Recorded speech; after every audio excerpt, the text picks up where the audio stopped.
Welcome back to my channel. I want to do some tests and comparisons on some different ACs just because I know this summer that is the one thing people are going to be looking into is how to stay cool in their rigs when they're out camping. So today I'm going to be installing the Turbro 12 volt AC system into not my van but into Jason's shuttle bus. So I'm going to be installing this unit in Jason's shuttle bus because I already have a 12 volt AC system on my van currently, but he's been doing a build slowly since he purchased this earlier this year.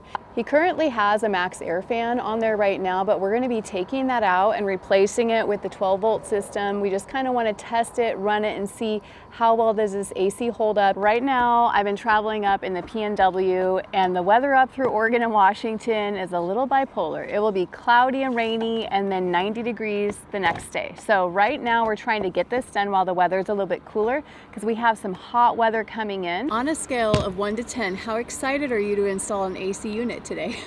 Oh, I'm really excited. It's coming up to summer. It's going to be really nice being able to have a good AC unit in this bus so that way when I'm using it, I have a way to stay cool. So 0 to 10.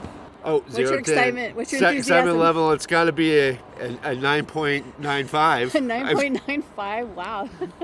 I'll be honest, that's a lot higher than mine right now. I'm probably at a steady 6. So the first step of doing any kind of install for an AC, whether you're replacing something or doing a brand new hole in your roof, you're going to want to use a good mineral spirit to clean around the outer edges. That way your adhesive and your butyl tape, everything sticks really nicely, so you want a nice clean surface to start with. The next step is applying our square sealing strip. Pull the adhesive off. It's a perfect fit. Perfect fit. Perfect fit. Go team work. So since we are going to get ready to put this up on the roof, what I want to do to help line it up is just put these bolts in temporarily. I'm not going to tighten them. I'm just going to hand put them in there. But that will help me line up and make sure that we are hitting the hole, because all of this needs to be outside. Just this section here covers the hole. So I determined this AC is not overly heavy. So I think I can just, with the blanket, I can just push this up and then just push it up on top of the roof. Okay, I feel it pretty useless right now. Be careful.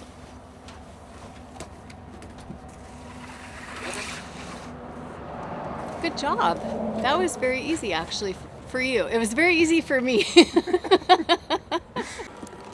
Something else that you will normally want to do, we're not going to be doing this today, but something else that you're going to want to do is to use some good lap sealant to put around the exterior of the foam. And so the front is here. You know, those bolts are right back there. So, are these the bolts lined up right here?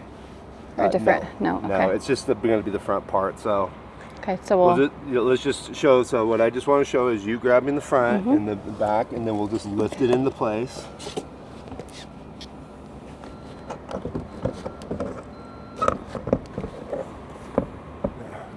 So as you can see, we got this lifted in, lined up very easily, and now we just need to go down inside and get all the electrical hooked up. This is what it looks like from the inside, and now we're going to get the wiring all hooked up. All right, so before we're going to bolt this thing down, I do want to put these little shock absorbing pads. They go under the overhang so that way they support the air conditioner. You're going to just lift up the back of the unit a little bit and set those along the outer sides of it, and it just helps keep everything nice and flush with the rest of the system, since all of your foam pads just keeps it nice and flush with the rest of your system.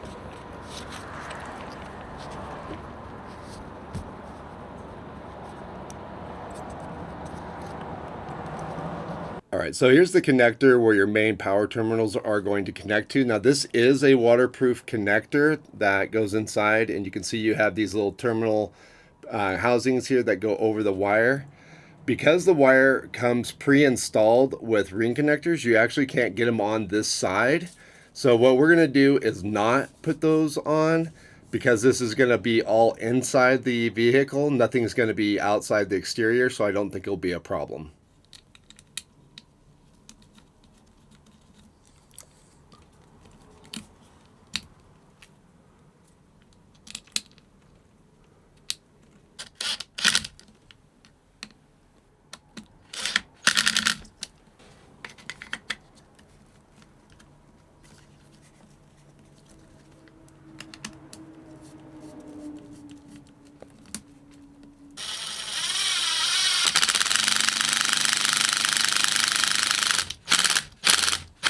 Right now, Jason is taking those bolts out that we use to line everything up because we're going to get the mounting brackets set up in there. So we tried to put the mounting brackets up, but unfortunately the screws that came with it are not quite long enough for our setup in the rig. So it means a trip to the hardware store, and I always love a good trip to Ace.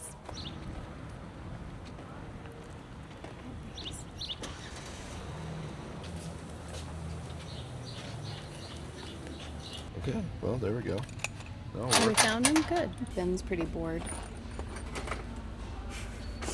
We just got back from grabbing some lunch. I decided Jason's been helping me a lot today, so we needed a little break. So we grabbed some pizzas right after Ace Hardware.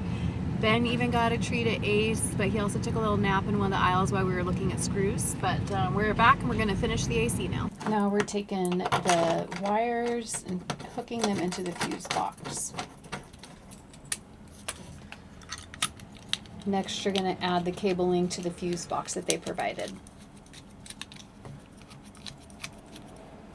All right, so we're just temporarily hooking things up so that we can test it. So I've just basically got the fuse block that is provided with the AC, and then I've got the ground connected. It's a little janky right now. Obviously, I'll be doing something better once I actually build the bus, but this will allow us to test the AC today. Depending on your rig and your build, you're going to do your wiring up through your ceiling, or right now, because Jason is completely gutting this bus and redoing it, we've connected everything up here, and he's doing a temporary line to run it across up into the ceiling. Putting the nut on, flat side up. Then we put the spring washer, and then the flat washer. And now we have them all staged, ready to go.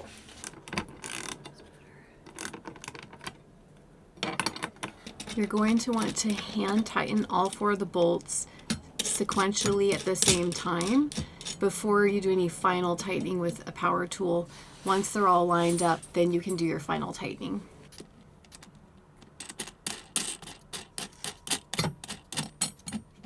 All right, so we're getting ready to connect the control panel. So there are wires coming out of the harness of the air conditioner, and they just plug into these different connectors here. So we're just going to plug those in. You are going to have an optional cord here. This is if you want to run a separate battery cable from your battery to this so that you can read exact voltage from the display. We're not going to use that today, so we're just going to wire up the plugs that are already provisioned. Okay, so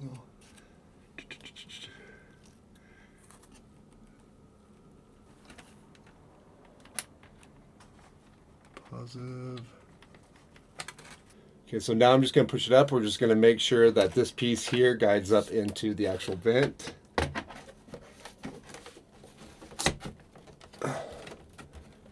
And there it is. Just firing up.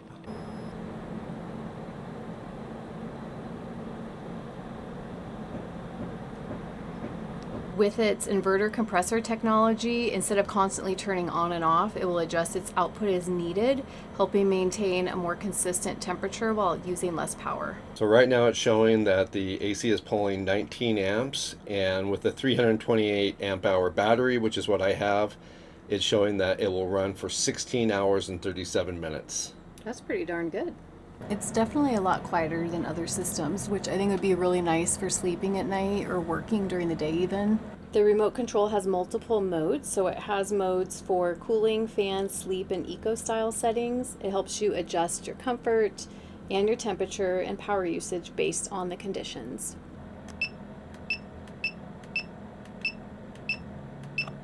A quick little thing I wanted to point out is this unit is actually only 46.3 pounds, meaning it's about 20 pounds lighter than most other units out there for your roof.